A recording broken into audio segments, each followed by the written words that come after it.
Okay, thank you very much, Ben, for your introduction, and thank you, Lior and Dar, for inviting me.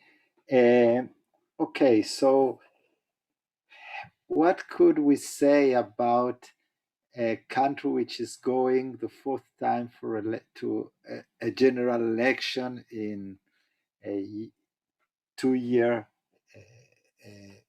period, in a 1 year period, sorry. Well, we can say that it's an exercise in democracy. After all, democracy, voting is an important an important activity concerning democracy, but it is also a sign of, or a symptom of a kind of a crisis of the Israeli political system. And the crisis of the Israeli political system is not, many people studying Israel and speaking about Israel tend to speak about the Israeli exceptionality, but while there are certain aspects of Israel political system and Israeli society which really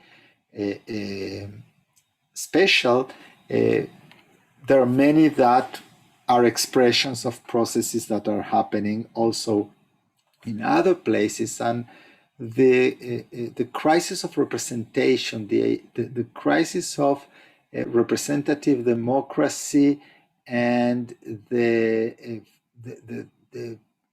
popular feeling that the political system does not work in terms of really representing the, the will, the aspirations, the aims, the feelings even of the people. This is a situation which is common in democracies all over the world, and we in Israel maybe it's in a way more the process is more felt because during many years political parties were part of citizens' identity. I know that in the States that is less, even though lately also being a Democrat or being a Republican became more part of the of your identity. But for many years in Israel, political belonging was part of who you are. How do you define yourself? And that changed in the 2000s, during the 2000s, in a very quick process. And today, one of the characteristics of the Israeli political system is the volatility of the vote. Volatility of the vote is a concept meaning that which percentage of people vote for a different party than the last elections. And in Israel, the percentages of volatility are very high. Like 30% of the voters vote each election differently than they did on the last elections. And that means that a significant percentage of the population is disillusioned or is not happy with the party they voted last time. Now, I know that in the States, this is much more improbable because you have mainly a two-party system. So changing from the Democratic to the Republican Party or the opposite is something that a small percentage of voters do. But in Israel, we have a multi-party system. We have a proportional electoral system, which means that it's relatively easy to form a new party. It was easier in the past, where the threshold to enter parliament, to enter the Knesset, was 1.5 or 2%, meaning that if you get 1.5 of the vote, then your party enters the Knesset. Now it's 3.25, so you need more voters in order to enter the Knesset, but still the creation of new parties is not really complex.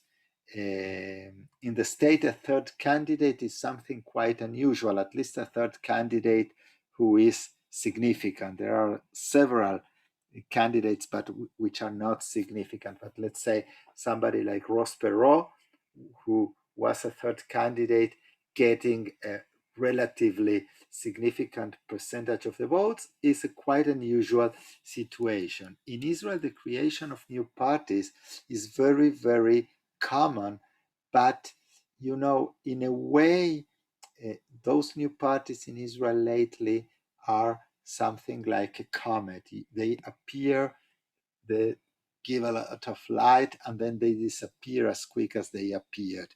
And I'll give you an example. In the last three elections, March 19, September 19, April 20, we had one of the two strongest parties, Kahol Lavan, blue and white, who get up to 35 seats in the Knesset from a total of 120, and this is a significant percentage.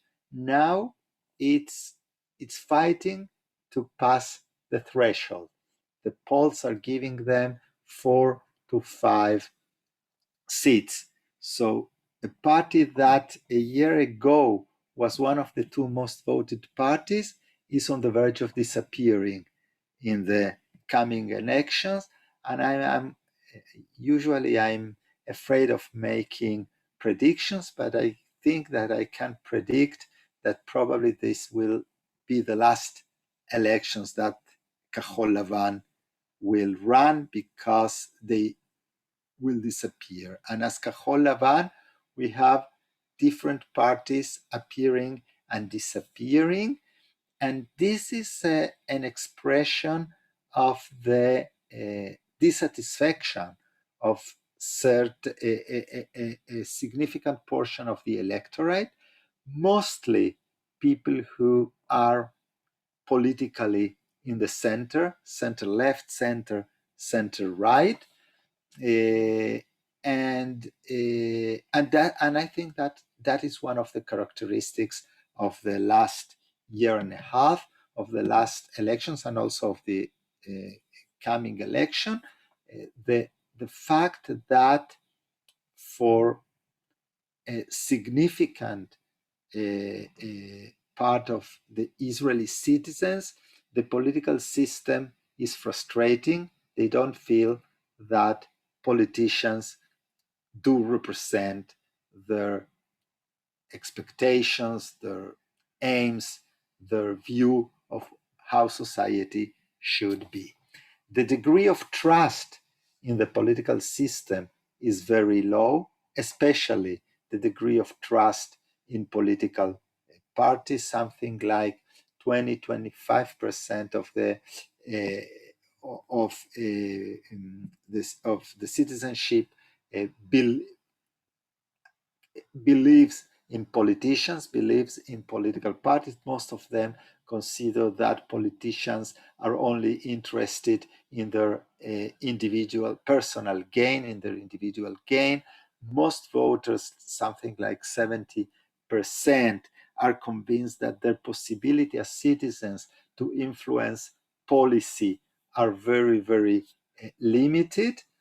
And this has been reflected in, once again, comparing what was Israel in the past, in a decrease in the percentage of people voting. If I'll give you the figures and you compare with the state, those are still very high figures. Yes, the lowest they were in the early 2000s was something in the order of 63% of people voting. And in the last three elections, it reached something like 71%.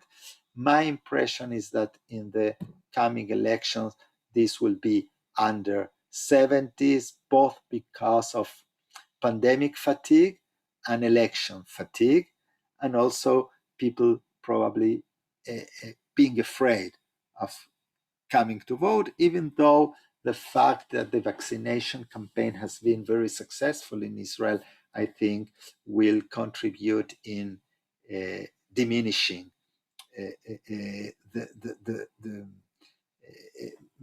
fear from coming to vote. And still, my impression is that in the coming elections, the percentage of voters will go down. For sure, it will go down among the Arab Palestinian citizens that have been very frustrated with the performance of the United Arab List. My personal impression is that feelings of frustration are not completely justified by the performance of the Joint Arab List, but it is a fact that they are doing poorly in the polls. They have split. One of the party members of this joint list has split. The moderate Islamic party has split, and in the last elections they get 15 seats, and the polls are giving them something like 8 to 9 seats in the next elections. And I think that it could be even lower, because it will depend on, the fact that in the poll you say that you will vote for a party, that doesn't mean that you on election day will come to really vote. So my impression is that it could be even lower.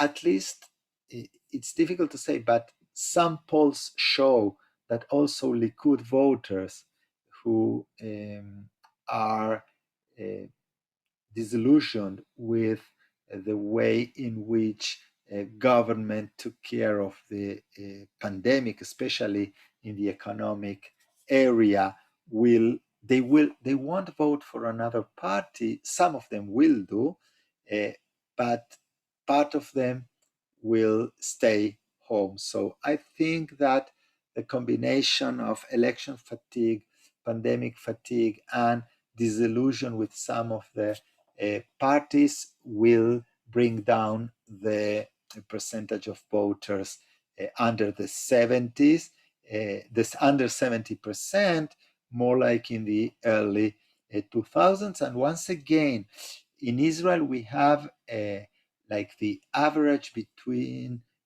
48 and nowadays it's in the order of 77%. So that would in Israel is significantly low.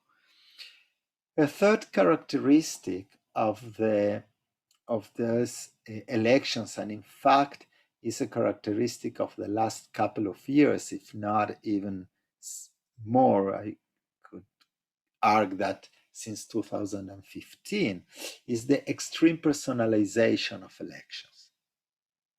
At least for 2 years, it seems that all we are saying is we love Netanyahu, we hate Netanyahu.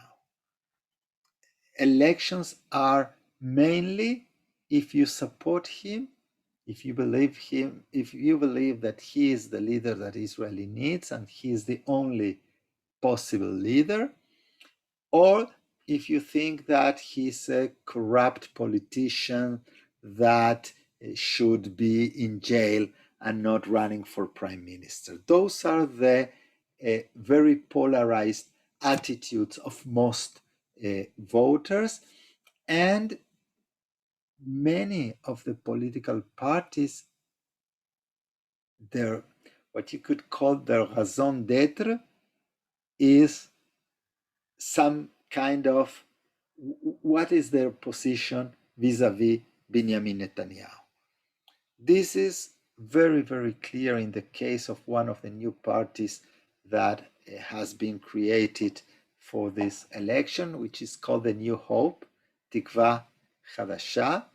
The head of the New Hope Party is Gidon Sar. Gidon Sar was a Minister of Education in the past, and he was one of Likud's most outstanding figures. He had several clashes with Benjamin Netanyahu. He left politics for a while, and then he came back. He tried to he compete with Netanyahu over being chairperson of the Likud. He lost a very painful and significant loss, and he was in a way he was a kind of pariah within the Likud. He was a member of the Knesset, but he wasn't a part of the government. He didn't have any significant committee. And after a while, after remaining like the only clear opposition within Likud to Benjamin Netanyahu, he decided to split from Likud and form a new party. A couple of members of the Knesset split with him, and Benny Begin, the son of the late Menachem Begin, who is one of the for sure Menachem Begin, but also Benny Begin is one of the few remaining historical figures in Likud, also left the party and joined Saar. Now, ideologically, there are no great differences, if at all, between Likud and the New Hope. In fact, if we take into account the issue that it's the most central issue in Israeli politics, has been the most central issue in Israeli politics until all politics are organized around the figure of Benjamin Netanyahu, which is the issue of the peace process and the question about the occupied territories. In this issue, Saar is clearly more right-wing than Benjamin Netanyahu. While Benjamin Netanyahu signed the Y agreement that represented the retirement of Israel from Hebron, and Benjamin Netanyahu gave the Bar Ilan discourse committing himself to the two-state solution, and you can say, okay, he did that because of American pressure, and he did that while even though he didn't mean to do anything in order to achieve. That could all be true, but Gidon Saar was consistently an opponent of any possible recognition of a Palestinian state. He is much more ideologically committed to the idea of the greater Israel, and the same you can say about Benny Begin, who in fact it's the second time he splits from Likud. He left the party in the 1990s when Netanyahu signed the agreement that included Israel's retreat from Hebron, because Benny Begin is a staunch supporter of the greater Israel. So in terms of the security/peace policies, this is a party that it's more right-wing than Likud, and still is depicted by Netanyahu and by other Likud leaders as being leftist. Leftist is a way, like in the States, once you use the term hard-bleeding liberal in order to attack opponents. So leftist is a way of delegitimizing political opponents, and but once again, the only reason for the establishment of a new party is that those are the Likudniks who do not want Netanyahu to be prime minister. And in many ways, you can say quite the same about Yesh Atid. Yesh Atid is a centrist party. I would say in Israel is considered center-left. I think that in terms of the peace process, security issues, I would say it's center-right. Lapid has said several times that he's against a retreat to the 67 borders. He could be he could support the establishment of a Palestinian state, but in restricted borders. I think that Lapid could clearly support, he would be much more at ease with Trump's peace program than with Clinton's peace program. And in terms of social and economic policies, Lapid is clearly not a liberal, he's a neoliberal. So once again, he is clearly anti-Netanyahu, even though he was Netanyahu's Minister of Finance between 2013 and 2015, but he's clearly, he considers that the only way for Israel to regain what he calls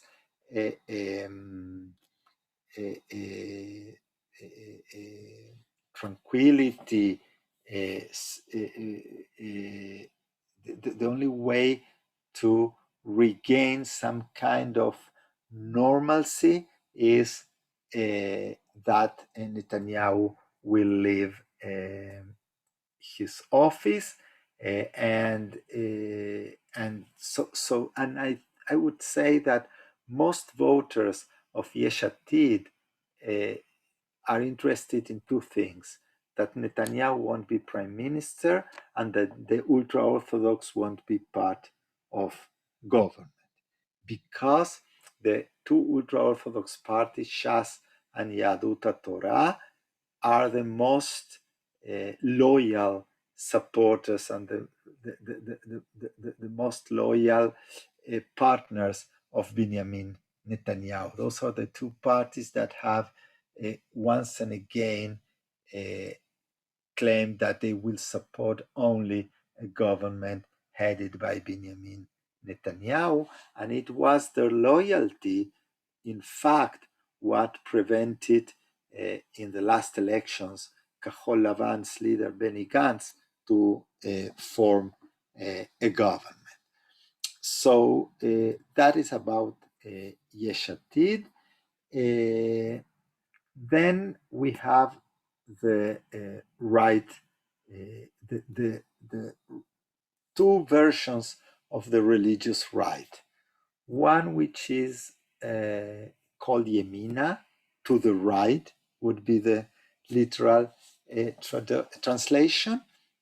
And Yemina has a very interesting, because in a way also contradictory, combination between staunch nationalism and a libertarian approach to social issues.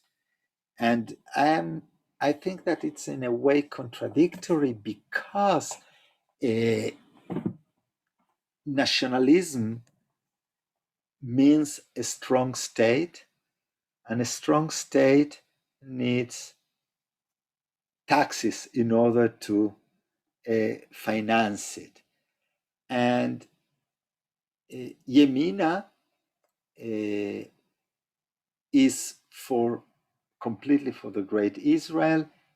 It wants a strong state not in terms of strong institutions, strong state in terms of a strong army, but they want in parallel to reduce taxes. The last week, there was a video of Yemina's second person, Ayelet Shaked, singing, and it was awful. She sang terribly. So, but in a way that makes you think if they didn't make that video went viral, and maybe they do it on purpose, because a couple of days after, you saw the country with a lot of posters with her face and a slogan. Maybe I don't know how to sing, but I know how to lower taxes. And it was very smart. But once again, you ask yourself, okay, if you lower taxes, then how will you pay for the for the costs of the military occupation of the territories and the cost of the army you need for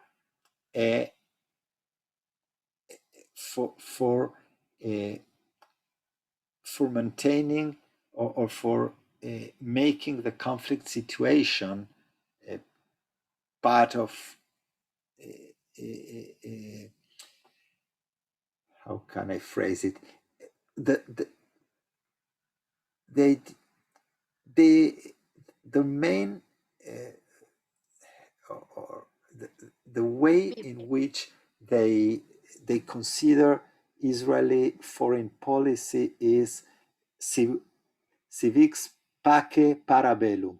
If you want peace, prepare for war.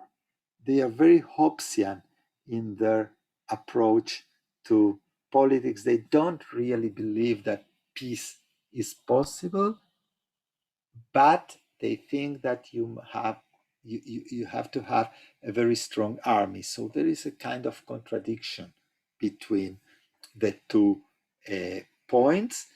This is Yemina. The second religious party, which is headed by Smotrich, Bezalel Smotrich. This is a party which is similar to Yemina in terms of its support of the idea of the Greater Israel and the messianic approach to the Greater Israel, because many people in Likud or in Tikva Hadasha support the idea of a Greater Israel for security reasons. But the two national religious parties support the idea of a Greater Israel because they link between the development of the Jewish settlements in the occupied territories and the coming of the Messiah. So there is a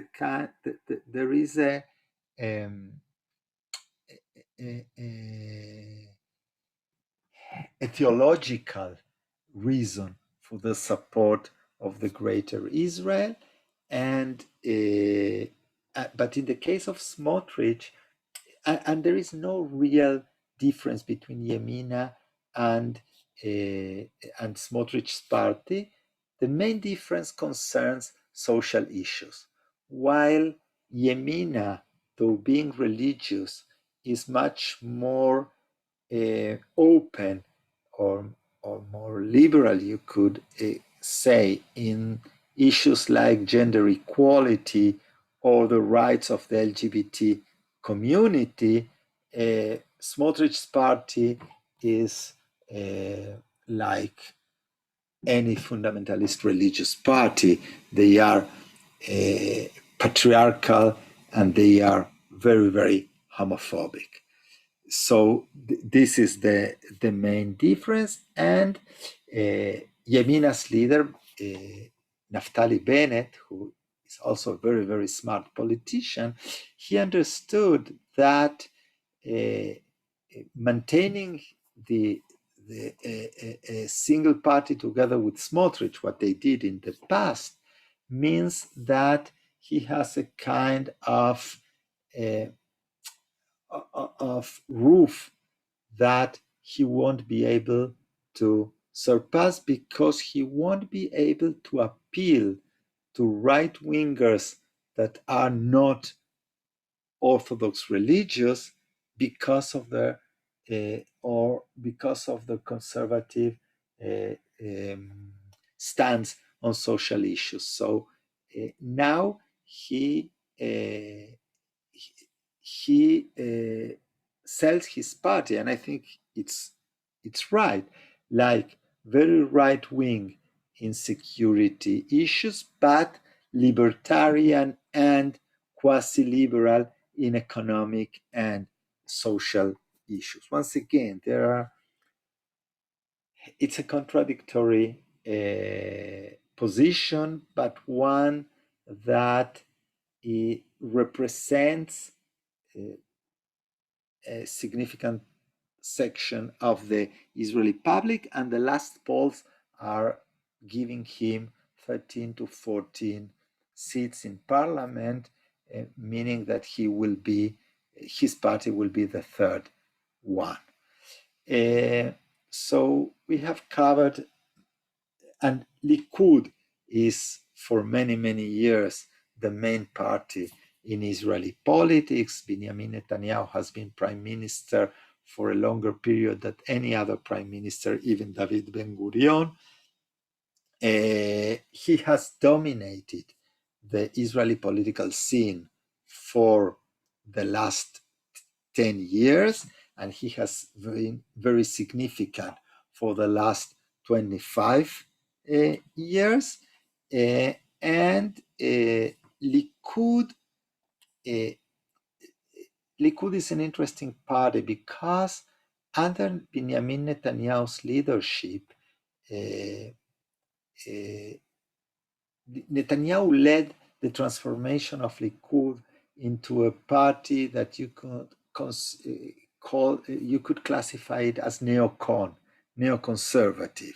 His model in many ways was the Republican Party of George W. Bush and of the group of people that you call the Straussians, yes, those who were disciples of Leo Strauss, people like Volpovich or Cheney.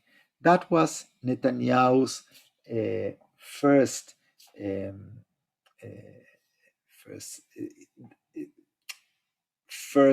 vision of what the Likud should be and what the Israeli society should be. And this he tried to put in practice in his first period as prime minister between 96 and 99. But then he lost the 1999 elections, and he came back as Sharon's Minister of Finance. And when Sharon split from Likud and created Kadima, and Netanyahu ran as the head of Likud with a clear neocon platform, he get 12 seats, the worst elections of Likud since the early 50s. So I think that one of Netanyahu's virtues is that he learns fast. And I think that he understood that in Israeli society, because of its communitarian character, because most of the Israelis believe that the state must be responsible for the health system and must be responsible for education. He understood that there is that neoconservatism is not viable, or at least as a government party in Israeli society, and he led his party transformation into what you could call a right-wing populist party, very similar to PiS in Poland, to Viktor Orban's Fidesz, and in many ways to the Republican Party during Trump's leadership. And a very interesting thing, I won't have the time to develop it more now because we are reaching the Q&A time, but I want only to end that he even, in the last 6 years, he even modified his economic policies. So much so that during the pandemics, Netanyahu, who was one of the great privatizers of the Israeli welfare state, he wanted to pass a law that would that would force physicians working privately to work for the public system. For sure, it was his response to what was for a couple of months a very, very real fear that the public system won't be able to cope with the COVID pandemics. But still, it's interesting that a person who has made his during many, many years of his political career has once and again claimed that the state is inefficient and the private sector is much more apt in terms of offering answers to needs. The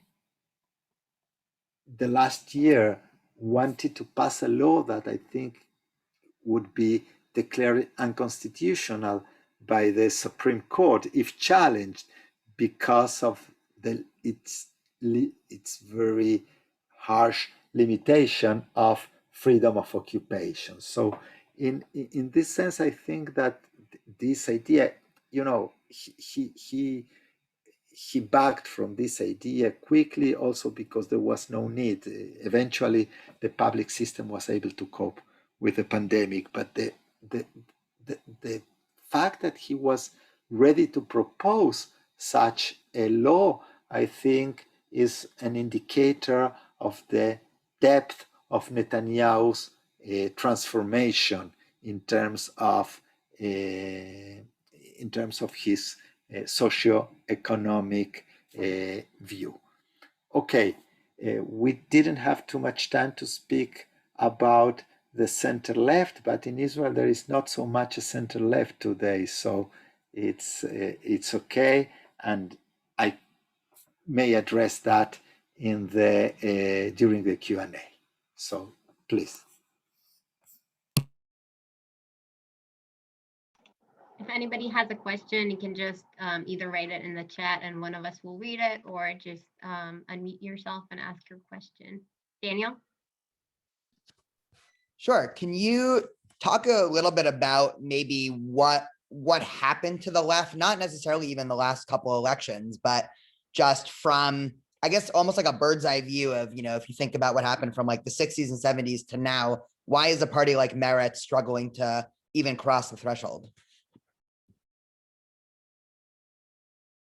60s and 70s is going too much back, and Meretz didn't exist. Meretz exists since 1992. But I think that there are maybe four main reasons. The first one is the demise of the Oslo Agreement.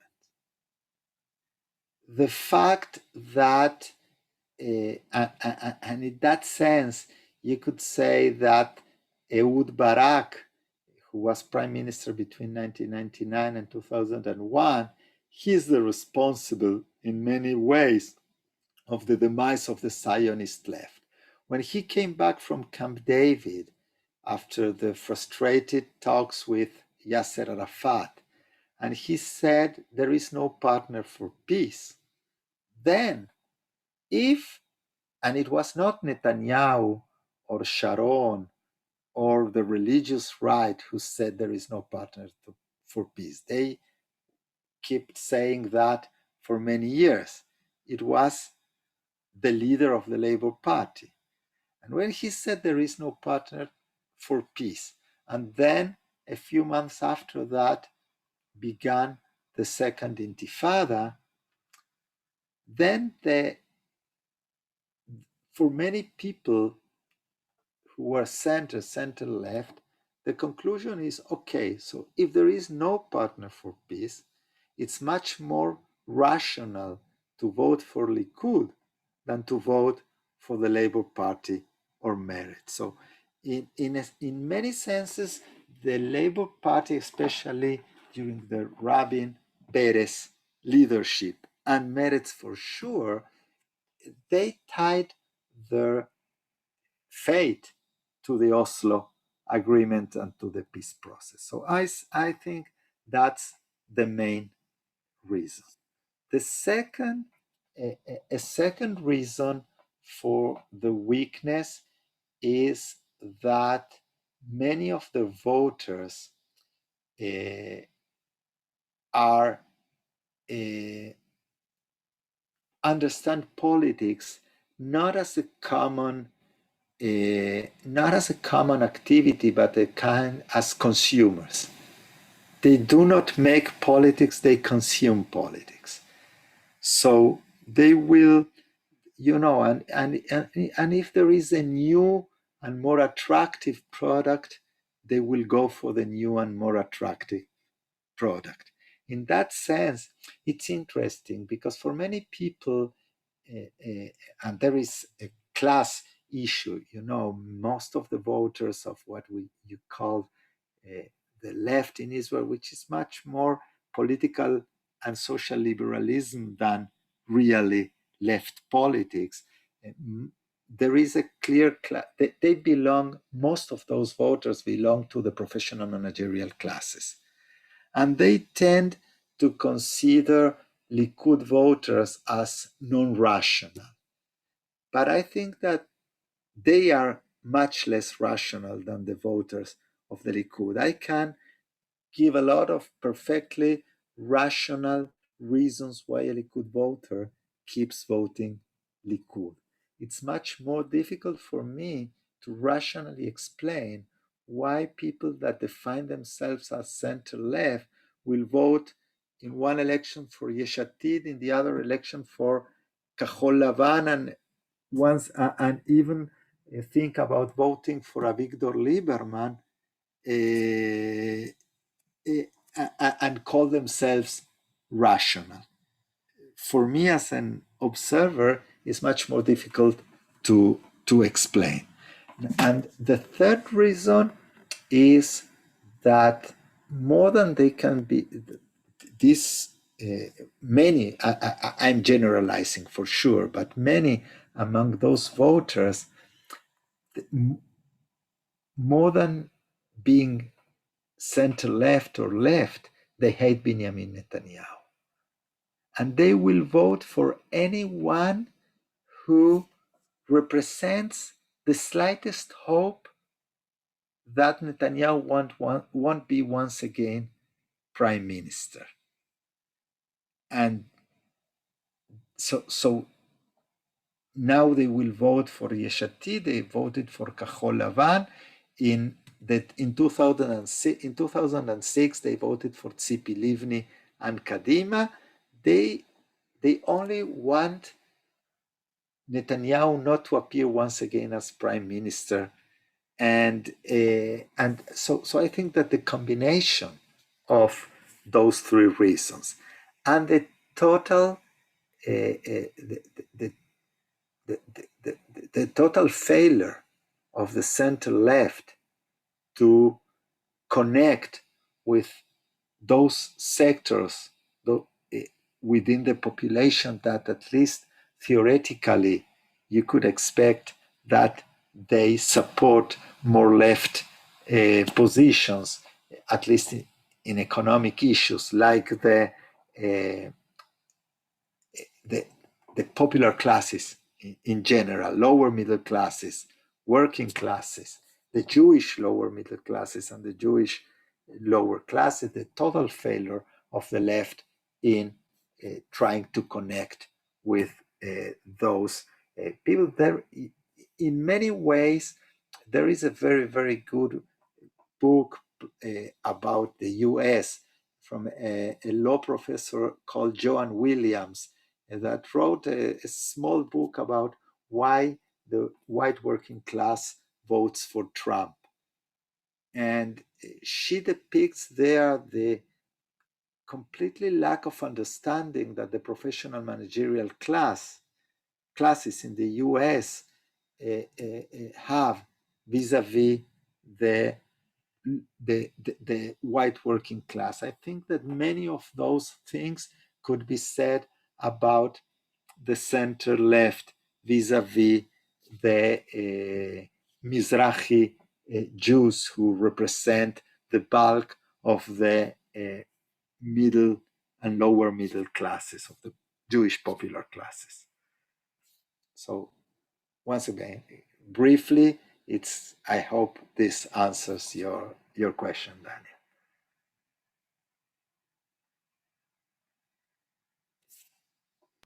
We have time for one more question. Is there any questions from the audience?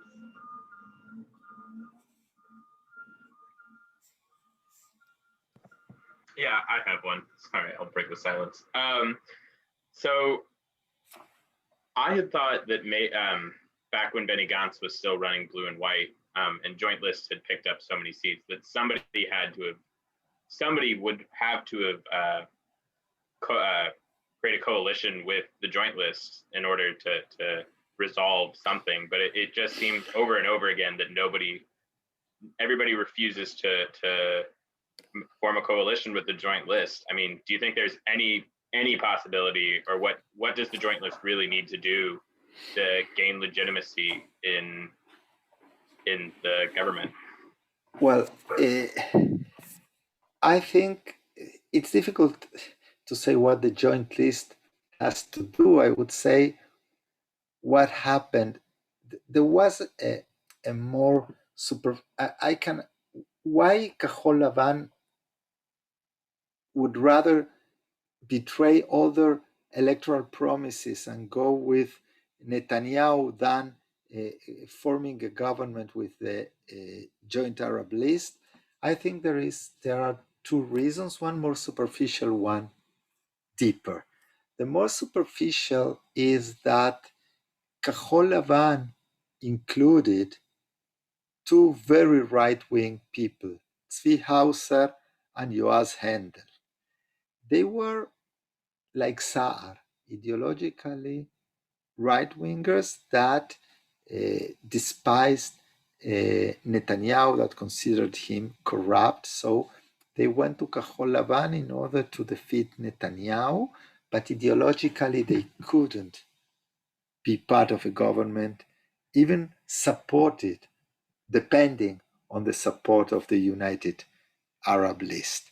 So that's so in fact, and the same Orly Levy, who was part of the Labour Party that ran together with Meretz. So in fact, the 61 or 62 coalition that in paper Benny Gantz had, there was not such a coalition because three of them wouldn't vote for such a government. That's the most superficial answer. The more deep answer is that, in fact, with the exception of Meretz, there was no Zionist party that was really open to collaborate with the United Arab List. And ironically and paradoxically, that the approach of many of the center left parties to the Israeli Arabs changed when Netanyahu began to change his discourse. Netanyahu understood that the racist comments he did in 2015 and 2009 backfired. They backfired because Israeli Arabs went to vote because they were because they were afraid of Netanyahu's comments, because they were angry because of his comments, and that brought the United Arab List 15 mandates. And this time, Netanyahu understood that the best thing he can do is not to attack them, because that would mean that less Arab citizens will vote, and this is a net gain for Benjamin Netanyahu. And not only he did not attack them, but he began to really, make an almost 180 degrees change in his rhetoric. He spoke. He went to a Knesset committee discussing violence in the Arab villages and towns, and he said the same kind of process of peacemaking that we did with the United Arab Emirates, we must do within Israeli society with the Israeli Arabs. And then during the vaccination campaign, he went to several Arab towns and cities, and he has pictures embracing people and talking with people. And once Netanyahu changed the way he spoke about Israeli Arabs, then you began to hear Saar and Lapid speaking about collaboration with the Israeli Arabs, not with the Israeli Arab, with the United Arab List. But at least they changed their approach vis-a-vis. Even Lapid asked forgiveness for a past racist comment he did a couple of years ago. But it's ironic that the leaders of centrist parties had to receive some kind of permission from Benjamin Netanyahu in order to change their own rhetoric. Maya? Hi. First of all, thank you so much for coming, Dani. I know it's late in Israel right now, so thank you. I guess I would like to ask the big question: how do you think the results will look like this time? Well, I could use that Hebrew Hebrew saying that says that after the destruction of the second temple, prophecy was given to the fools, and I'm saying so. There are two possibilities, or there are three scenarios.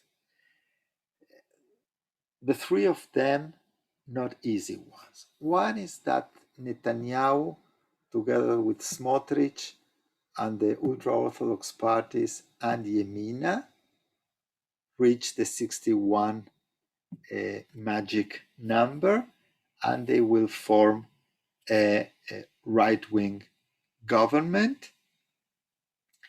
At least, if judging by the polls, it doesn't look as the most probable result now, but it depends on things that we don't know still. How many Likudniks will remain home? Whether Meretz will pass the threshold or not, whether Smotrich will pass the threshold or not, and whether Ram, the religious Arab party, the Islamist, moderate Islamist party, will pass the threshold or not. And that they are all there, they are all in the verge of 4 seats. So it could be a couple of thousand votes that decide. So that's one possibility. The second possibility is that Netanyahu reaches the 61, but in order to reach 61, and that is very, very clear, he needs Yemina. There's no scenario that he reaches 61, a 61 coalition without Yemina. And then there is the possibility that because of the very, very, very bad feelings between Naftali Bennett and Benjamin Netanyahu, vengeance is better enjoyed when cold. It could be the moment in which Naftali Bennett decides to send Netanyahu both to history and in jail, probably, because if he won't be prime minister, he could, and I'm not sure, but it's a possibility. Now, that's risky for Naftali Bennett because many in the right won't forgive him, not supporting the most right-wing government ever in the history of Israel. He could do it if he gets a kind of rotation in order to become prime minister. That's a possibility. Once again, it's not an easy one. And then the third possibility is that Yemina doesn't arrive, that Netanyahu, even with Yemina, he reaches only 59. So there's no scenario that Netanyahu can form a governmental coalition. I think that he would try to do what he did successfully the last time, to bring some people to split from their parties and join him, like he did with Hauser, Levy, and Handel. I think this time it will be harder. So if Netanyahu has no possibility to conform a coalition, then Bennett will more easily, and then you could think about a kind of three rotation between 3: Saar, Bennett, and Lapid. My impression, and then Saar, Bennett, Lapid, Lieberman, and the Labour Party would be the parties in government, with Meretz, if Meretz passes the threshold, voting confidence in the government but not entering the government. And then I think that a couple of months afterward, one, if not both, ultra-Orthodox parties would join government when they understand that there is no alternative. But then you have the bigger question: what kind of politics that government would be able to do? What would be their economic program? What would be their program vis-a-vis security issues? Annexation? Trump is not anymore in the White House, so I don't think Biden would go so easily with annexation. So the question is not only a question of maths how you can reach the 61 magic number. The question is, okay, once you, like, at least you know that if Netanyahu is able to form a coalition, it's easy to think about what that government will do. But a government conformed by Bennett, Saar, Lapid, Lieberman, Merav Michaeli, and eventually Aryeh Deri and Litzman, I don't know. They can't agree on anything. They can't agree on anything. So the only thing they could agree is to last until Netanyahu's trial will be more advanced in order to be sure that he can't return to politics. That's the only thing that could that could keep them together. And I think it's not enough if you have to run a country. So I'm sorry not to be more more clear, but it's really strange situation.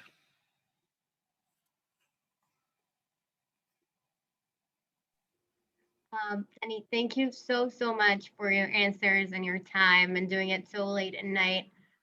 We had a pleasure to have you here, and we're so happy, especially the Or and I, that we're your students, to brought you to our students these days. תודה רבה. תודה, thank you very much, and bye bye.